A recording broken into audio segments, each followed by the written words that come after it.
মিলাদ কি? অনেকের মতে পড়া যায়, আবার অনেকের মতে মিলাদ পড়া যায় না। অনুগ্রহ করে সঠিক ব্যাখ্যা জানাবেন। মিলাদটা রাসূলের যুগে ছিল না। মিলাদ মানে জন্ম, মৌলুদ থেকে মিলাদ। তখন এই মিলাদটা রাসূল করিম সাল্লাল্লাহু আলাইহি ওয়াসাল্লামের জন্ম বৃত্তান্ত।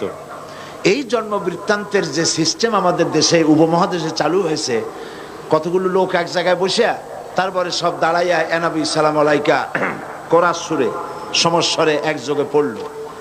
এইটা রাসূলের যুগে ছিল না, এটা সাহাবায়ে কেরামের যুগে ছিল না, এটা তাবিঈনদের যুগে ছিল না, এটা তাবিঈনদের যুগে ছিল না।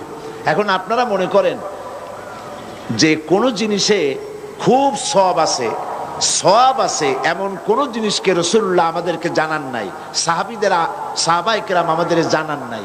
আপনারা কি এই ধরনের বিশ্বাস করবেন? এরকম বিশ্বাস করবেন? যাতে সওয়াব আছে রাসূলুল্লাহ সব আমাদের জানাইছেন, সাহাবায়ে কেরাম আমাদের সব জানাইছেন। তো মিলাদে যদি সওয়াব থাকবে তো রাসূলুল্লাহ বললেন না কেন?